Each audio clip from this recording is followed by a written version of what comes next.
Bonjour à tous et à toutes, je viens de tomber sur une vidéo complotiste qui comme d'habitude mélange tout.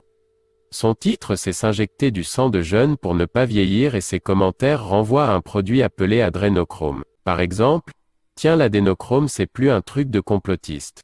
Mais si, c'est un truc de complotiste ignare.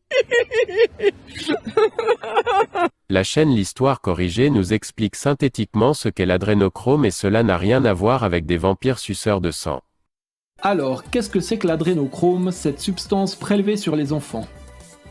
D'après la théorie, un puissant psychotrope qui a un effet rajeunissant. Elle ne peut être prélevée que d'une glande surrénale d'un être vivant que l'on doit préalablement terrifier, d'où la torture des enfants. Commençons par le vrai. Il existe bien une substance nommée adrénochrome, également d'origine biologique. En réalité, ce n'est pas un psychotrope rajeunissant. C'est juste un coagulant, un produit utilisé dans les hôpitaux lors d'opérations. Comme on le trouve sur le site de l'Institut national de la santé aux États-Unis, c'est un pigment issu de l'oxydation de l'adrénaline. L'AFP a d'ailleurs aussi démenti son effet psychotrope. Et pour info, on sait synthétiser l'adrénaline pure depuis 1901, donc pas besoin de prélever quoi que ce soit sur les humains, pas besoin de manger des petits enfants pour ça. Et si ça avait été vrai, je vous rappelle que les animaux sécrètent aussi de l'adrénaline. Ces histoires d'ogres mangeurs d'enfants n'ont même pas l'avantage d'être cohérentes. Au départ, je devais avoir 2 enfants, puis il avait mangé sa petite sœur, je devais avoir des jumeaux.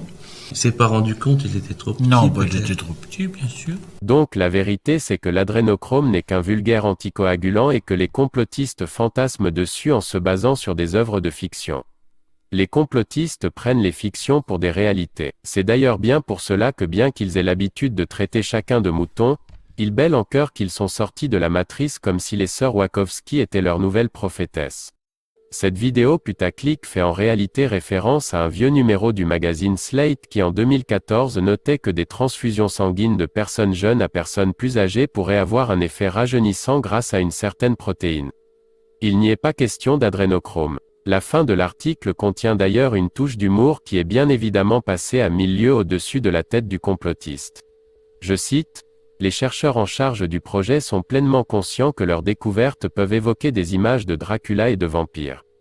Vous ne pouvez pas boire le sang, a plaisanté Tony Wiscorey auprès de NBC.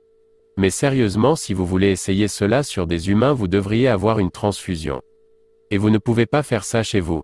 Tout ce que cet article semble donc suggérer, c'est la possibilité d'élargir le champ des cas de transfusion sanguine après de futures recherches. Ces histoires d'ogres mangeurs d'enfants n'ont même pas l'avantage d'être cohérentes.